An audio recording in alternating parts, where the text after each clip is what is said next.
What up, Screen Fiends? I'm GB, and you're tuned in to Headz TV, where we like to discuss all the wonderful things appearing on your movie and your TV screens. In this episode, I'm going to give my review of Fear the Walking Dead Season 3, Episode 11, titled, well, excuse me if I'm pronouncing this wrong, La Serpiente?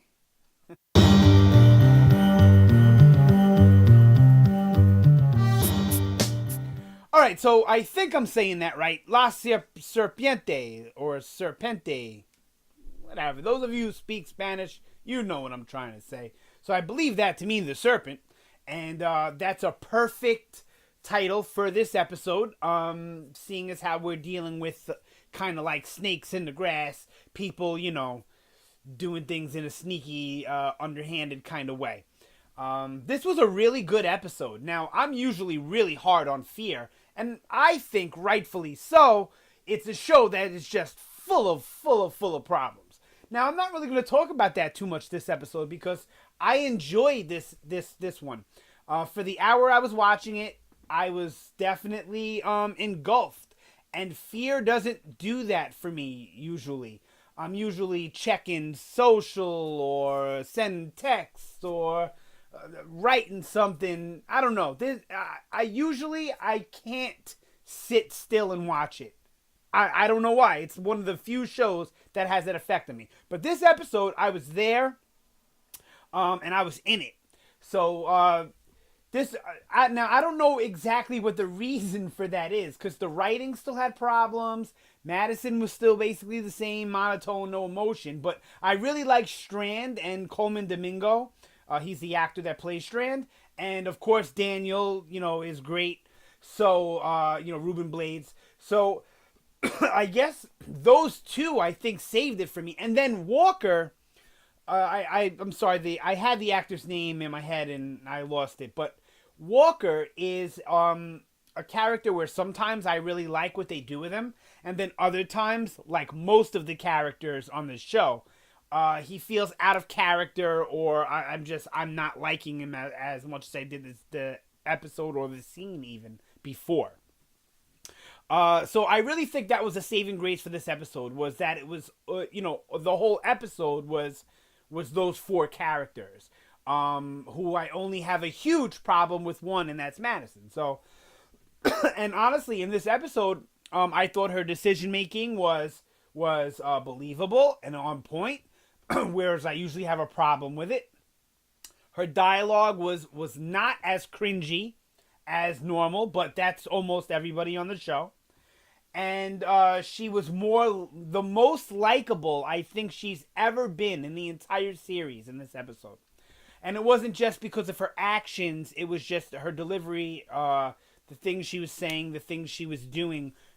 She was just it was the most enjoyable time I've had watching Madison, and the performance was still far from where I would have liked it to have been, But I don't blame all of that on Kim Dickens. I hold a huge burden of responsibility on the showrunner who did most of the show up until this point, Scott Erickson, or Derrickson. Maybe it's not even, no, Scott Erickson did... I don't know. Derrickson did Doctor Strange.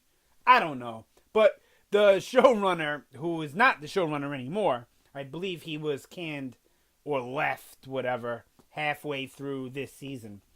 I really feel like Scott Gimple is having something to do with the second half of the season. I've been preaching it all season long. I was even saying that I thought Scott Gimple had something to do with the beginning of the season. But if he didn't, I'm still leaning towards from episode 9 on, because it's been the best it has ever been. Now, maybe that's a change in the writer room. Maybe that's the fact that the old showrunner is not does not have final say so anymore. That could be a huge thing. Maybe they're just getting better directors this season. I really don't want to commend the actors too much, because I don't think they do a very good job, most of them and most of the time. But that's probably a problem with the directors. So that, it's hard to pinpoint. But this episode was really good. So let me stop rambling. I'm sorry. It's like almost 5 minutes of rambling there. But this episode, we're basically following the group that we have the whole episode trying to get water from the dam, and the thing that Fear does bad a lot is it's like, okay, we're here and then we're here, and then we're here, but now and we don't really see the journey, right? That's one of the things that was effective with Walking Dead early on, is we got to see the journey, which helped us attach ourselves to the character and the situation, and it made it all feel more real for us because we were seeing more of their moments rather than just the big moments. You know what I mean? We were seeing a lot of the smaller moments with them too. So I think that also helped the episode out a lot, is that we got to see the whole journey. We watched them get to the dam. Then we watched them at the dam working things out. And then we ultimately watched them leave the dam on a good note for the team, like where it worked out for them. And it worked out for no reason other than Strand and Madison doing everything they could to make it work. Whereas Walker, the whole time, was quick to give up. I mean, from the moment they started following Strand, he's talking about turning around and going home. So, I mean, I thought that was all really good stuff. It was, it was a powerful character moment in this episode. So, I commend it 100%. I think that they really, really nailed this episode. And then, going back to the title with the snake thing, of course, you have Daniel's, excuse me, sorry, I keep coughing. I might be coming down with something. We have Daniel and his conversation with Strand. He actually calls him a snake, right? Or does he say it to the, I don't know, somebody calls Strand a snake in this episode. But, you have a lot of that going on where you have, like, the priest dude. That's, like, the water queen. That's what I'm going to call her because her name escapes me right now.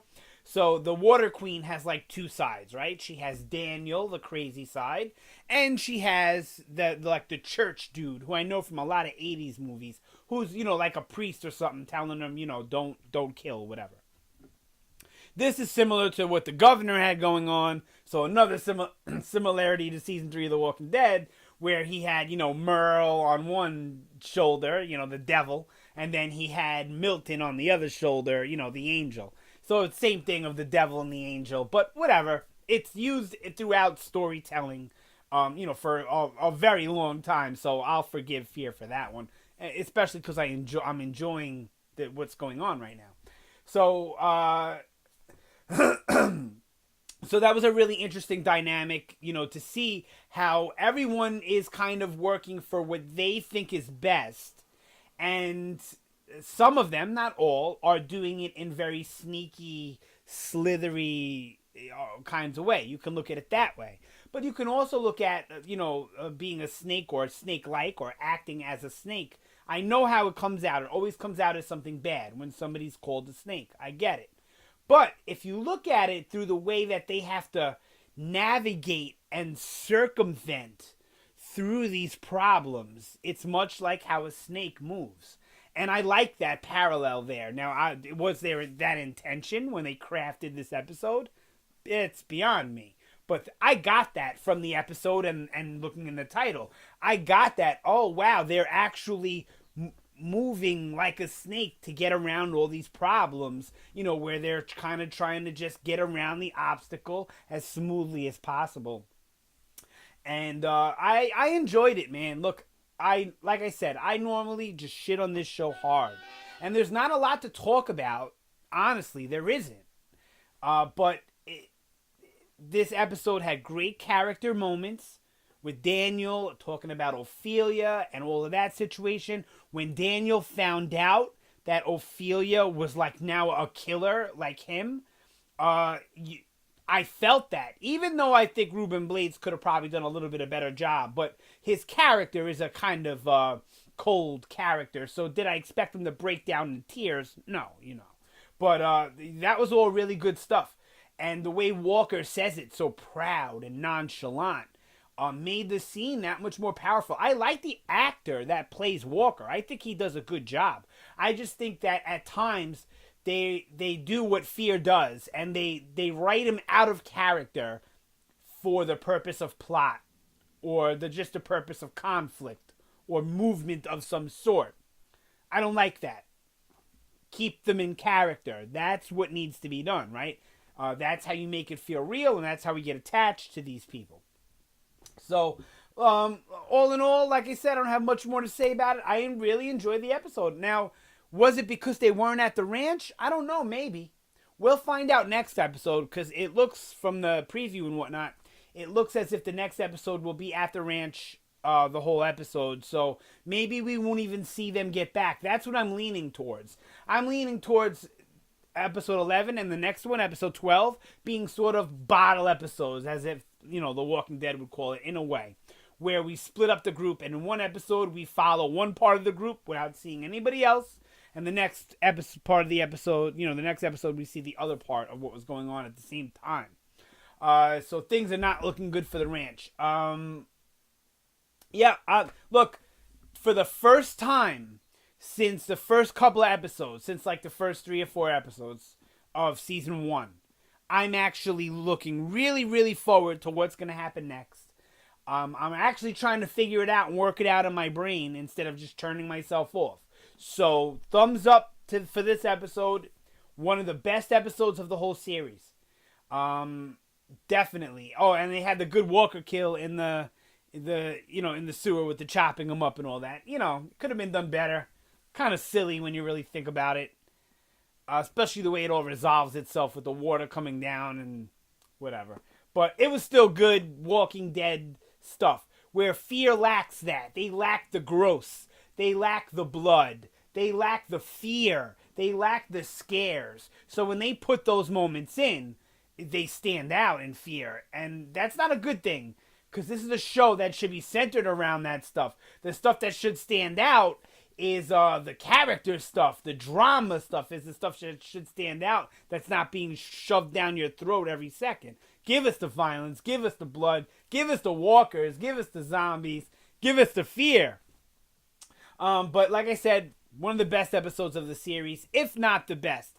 So I'll reserve my full judgment on that, till the end of the season. All right, that's it for this one. I probably said more than I wanted to. I rambled most of this one, so if you watched it, I apologize. But either way, thanks for watching. Always appreciate it. Anything to say about Fear? Sound off down below. Let's try and keep it Fear related though, instead of The Walking Dead related. Not even if it's not season 3, even if it's what you think, comments about the future of the show, the past of the show, anything at all, Fear related. Hit me in the comments. Thanks again for watching. Always appreciate it. You guys have a fantastic day, and I will see you next time.